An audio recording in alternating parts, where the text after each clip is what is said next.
दशम श्रेणीर रेजल्ट को लेकिन बोर्ड पक्षर एक गुरुत्वपूर्ण सूचना जारी है। यही रेजल्ट केबे आसिबो यह विषय एक गुरुत्वपूर्ण सूचना आसीची। यही रेजल्ट केउं डेट रे रिलीज करिवे यह विषय पूरा डिटेल्स रे जानिया पई आपण वीडियो को शेष पर्यंत देखंतु। वीडियो को शेष पर्यंत न देखिले आपण क्लियरली किछि बुझी परिबे नाही, सेति पई आपण शेष पर्यंत देखंतु। ए पर्यंत विभिन्न प्रकार सब अपडेट आसु जे ए तारिख रे दशम रिजल्ट आसीबो, से तारिख दशम रिजल्ट आसीबो, किंतु एबे किछि क्लियर अपडेट आसीछि जेउ डेट रे दशम श्रेणी रिजल्ट रिलीज हबो से डेट टी आपण मानकु मु जणेबी। सेति पई आपण वीडियो को आगकू देखंतु। या सहित ए वीडियो को लाइक करंतु और चैनल को सब्सक्राइब करंतु। दशम श्रेणी बोर्ड रिजल्ट को लेकी विभिन्न प्रकार सब डेट सामना को आसुची, किंतु सेही डेट रे दशम श्रेणी रिजल्ट प्रकाश पाउनी।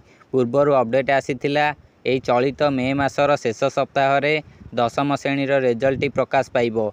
यह सत अटे। यही दशम श्रेणी रिजल्ट मे मासर शेष सप्ताह रे रिलीज हबो, किंतु केउं तारिख रे रिलीज हबो यह ऊपर कोनोसी प्रकार अपडेट आसी नथिला, किंतु एहा को नेकी मध्य एबे अपडेट जारी करि दिया जाइछि। कोन अपडेट जारी करा जाइछि, केउं डेट रे दशम रिजल्ट मिलिबो, ए मे मासर 28 तारिख रे दशम श्रेणी रिजल्ट रिलीज हबो बोली अपडेट आसुची बोर्ड पक्षरु। 28 तारिख रे दशम श्रेणी रिजल्ट रिलीज हबो बोली कोनोसी कन्फर्मेशन नाही।